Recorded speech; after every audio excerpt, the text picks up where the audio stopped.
Good morning. Good morning, sir. So I'd like you to introduce yourself to the audience. What's your name to start with? My name is Wycliffe Uchengadero. Where are you from? From Kenya. In Kenya, we have different counties, and I come from Siaya County. Oh, that's nice. Yeah. So I want you to tell us about your journey to the Middle East, how you came to Qatar. So we'll start straight with how you started applying for your passport. How was the process? Like, how many days did it take? Actually, what I want to say that my journey to Middle East was not easy. Getting passport is something that is not easy. It's very difficult back in my country. What I want to say is that when I had, first of all, the opportunity that I had for coming to traveling abroad was all about going to India. There was a scholarship which came, and the Nairobi County Women Representative Esther Catharsis had some scholarships for the people to go and study there. So later is when I realized that this thing called passport is very, very important, that someone need to have it. So I went online to check some of the applications, procedures, and the documents that somebody needed to have. And the most documents that I realized that I was unable to get was the birth certificate. You know, getting birth certificate is not easy, especially to those people who are born back at home, that the people who are born in town. So I had to go back to the rural hospital, and by good luck, I managed to get the birth certificate. Later I came back to the city and I applied for it. It was not easy making a long queue with people, over 1,000 people per day, in need of getting this special, a superb document. So I had to use my medulla of the oblongata. You know, you have to be someone who is very keen, someone who has some knowledgeable, someone who knows how to do things. So I decided to do the shortcut. So what I did when I went there the first time, I found very many people there, you know, at the gate. The security details refused, that I was not able to get inside. Yeah, just to cut you, Mr. Wycliffe. Yeah. So let's say you have gone through the process of applying for the passport, you managed to surpass the queue at the Huduma Center in Nairobi. So you submitted all your documents. Yes, I submitted. The document you're supposed to attach with your application, like when you're applying for the passport. What are the documents? Okay, some of the documents that you need to attach with your application. Number one, we have the birth certificate. Yes. Number two, we have your ID photocopy, yes. The ID of your parents. You have to, if you don't have any of them, they say that the father is not there, then you need to attach the death certificate. Something else that you need to attach to some extent is the baptism card. Okay, that's good. Yeah. I will go to another question. Thanks for answering that in a very brief way. So how many days did it take to come out? Mine, because it was there's a letter that I received from the Women Representative Department. Mine, I managed to get it within 2 weeks. I got it. Oh, that's the time it takes for all passports. It takes 2 weeks, which are 10 working days. How much did it cost you? It costed me around 4,550 Kenya shillings. Exactly. Yeah. So now you had to start your journey to the Middle East. Did you use an agent, or you just came without an agent?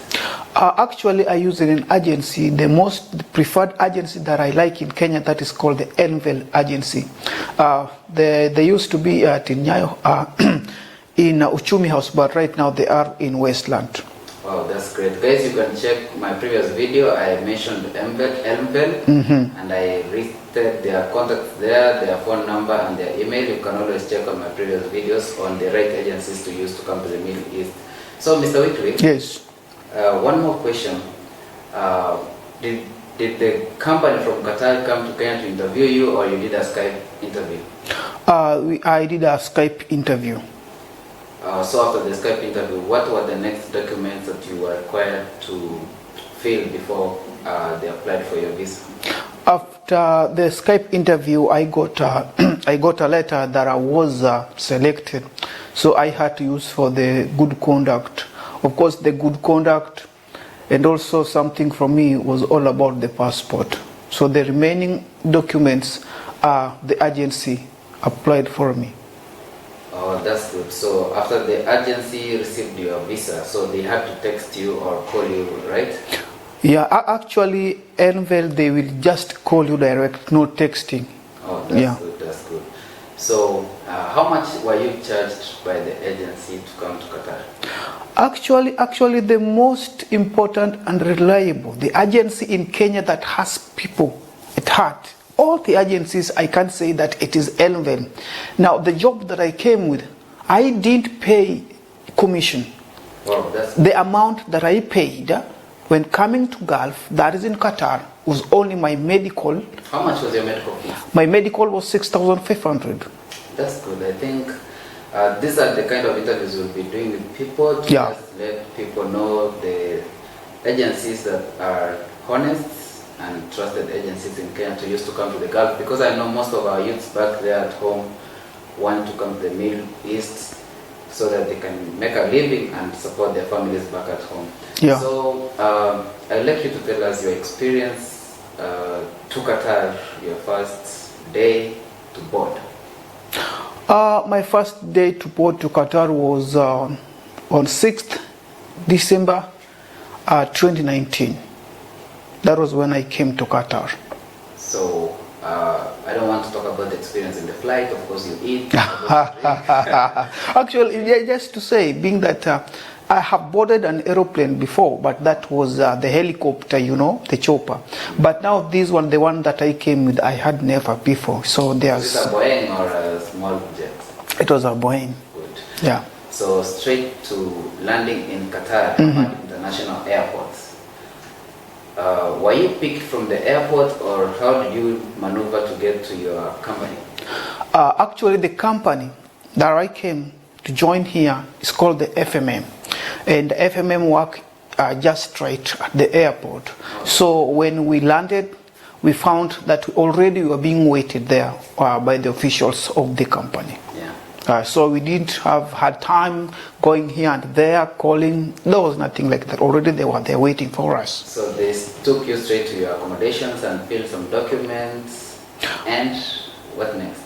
In fact, they picked us direct the accommodation. The first thing that we did was to eat, because we ate first. After eating, we went to sleep. Then they started the process. The following day is when we filled some documents. So, Mr. Wycliffe, I appreciate for the interview so far so good. The key points are that we have known the right agencies to Kenya. Yeah. To use in Kenya to come to the Middle East. We have known how much you require to apply for a passport, how many days it takes. We have known how much you paid for your passport, and how you landed in Qatar, how you were received at the airport. Those are the key points that we needed to know. So far so good. Yeah. So right now you've been in Qatar for almost more than a year. Yeah. So how has your journey in Qatar been, like working experience, the culture shock, the environment around? How has it been? What I would like to say that Qatar is one of the most countries that I've found that each and every person should be in. I have never gone to other countries, but Qatar is a very good country. First, number one. That's why you're wearing a t-shirt. I'm proud to live in Qatar. I love it. Yeah. I love Qatar so much. Yeah, just to say this. Yeah. In fact, Qatar, what I came to realize that if you are sick, just an ordinary citizen there in the street, you feel you have headache, you call the ambulance. Yeah. In fact, the ambulance that will come to pick you will be 10 of them. Compared to other countries, let's say my country, where you can't just call an ambulance, then they come, they will tell you they don't have fuel, things like that. But Qatar is a very good country, you know. Just Like they respond immediately. they respond immediately, despite who you are, they will come. Yeah. Yeah. So another thing I want to ask you is about the food in Qatar. Oh, okay. About the issue of food, that is very, very, very important. Now in Qatar, there are different types of foods that people eat. We have the Asian foods, right? And also we have the Arabic food. Arabic food is like the African food. So you find Africans, especially Kenyans, if they come to Qatar, you will find them, the food that they preferred will be the Arabic food more than the Asian food. Why? The Asian food has got too much pepper, too much chili, spices, too much spices. But we Kenyans, we like the Arabic food. And also there are some shops, people say that in Qatar, people don't eat ugali. Oh, I eat ugali. Good. Yes. Which flour are you using? I use kifaru. Oh, the skifaru, Yeah. the samolina. The skifaru and the samolina. So samolina, no, I don't like samolina because where I come from, I'm a Jaluo. Okay. You use skifaru. I use the original one, the kifaru. So there are some shops. The notion that people say that in Qatar you just eat the samolina. If you want samolina, yes. If you don't want samolina, you can buy the home flour and you cook. Oh, that's Yeah. nice. That's nice. So there are people back at home who have been wondering, or they have that old mentality. That Yes. in the Middle East, there are challenges. People get killed. How will you advise them? How have you experienced Qatar? Oh, that's a very, very, very important question that in fact I expected from you. In fact, I was going to remind you about that. Now, back in our country, there's notion. Middle East countries, people are being mistreated, people are being killed. No. That is a total liar. People are lying. So you're trying to tell us that Qatar has laws that protect employees and foreign expats, all right? Yes, in fact, just to say, in Qatar, if you land here in Qatar, number one, know what brought you here. If you came to work. Okay, work.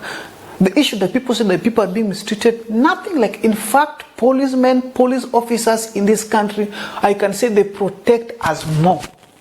Okay, they protect. And they're everywhere. And They're everywhere. They just come, right? Yeah, everywhere you call a police, they will come within 20 minutes, not even 20 minutes. In fact, they are just around. You call. What will you say about the safety in Qatar in terms of you can leave your gadgets there, no one will see? That's Qatar is a very, very, very, very, very country that to live in. Qatar, there's no thieves, there's no stealing. CCTV is everywhere. You can walk even in the middle of the night, even if you are... Yes. Me, sometimes I just wake up at night. I go to the shop. I can leave my bag outside there. I will find it in the same place. No stealing, no thieves. I have never found any thieves stealing my property here. What about the banks? Do they have policemen with guns like back at home? Or? In fact, leave alone even the police working with guns.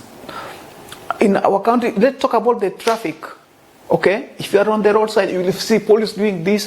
Qatar, no traffic police. I have seen telling any car to stop. No. Police don't walk here with guns. So everyone, I guess, like drivers, they are self-disciplined because they are managed by CCTV. Yeah, self-discipline. There's no taking bribe here, buying chai. No, not here at all. Yeah. So this, for example, in banks here, I can also testify that there are no policemen in the banks. Even when they are coming to pick up the money, they just come, the G4S or whichever security come, and they just come without anything, pick the money without anyone monitoring them or something. They go with the cash, not in big vehicles, but just holding by the hand, and they leave. That's how secure Qatar is. Yes, sir. So to conclude, what could you advise the young youth back in Africa who plan to come to the Middle East? Okay, to my parting shot, you youth, I believe you are watching me today. First of all, believe in yourself that all things are possible. All things are possible only if you believe in yourself that you can. If you know you can't, if you know that you cannot, you cannot. But if you believe that you want to achieve something, you will. Now, second thing, be very, very careful with the fake agencies. Someone calling you, telling you to send some cash. The other day, a friend of mine telling me that she lost some money. Please make sure that you know The genuine trusted agencies. And we have mentioned before in our videos, kindly go and check, and we mentioned them with their contact details. We always use them. They have not paid us to do an advertisement, but we are doing this just to save our brothers and sisters back at home, because some of us were conned or scammed by scammers, and now we are doing this to save the Yeah, that's true. generation. That's true. So thank you, Mr. Wycliffe, for accepting to attend at our interview. My name is VicSeezzo. I'll be hosting more people in this channel. Just like Wycliffe has told you, all the information you needed. If you did not write it down, you can always replay our videos and check. See you again next time, guys. Remember to subscribe, and like and comment to the video. Thank you. Until next time. Yeah.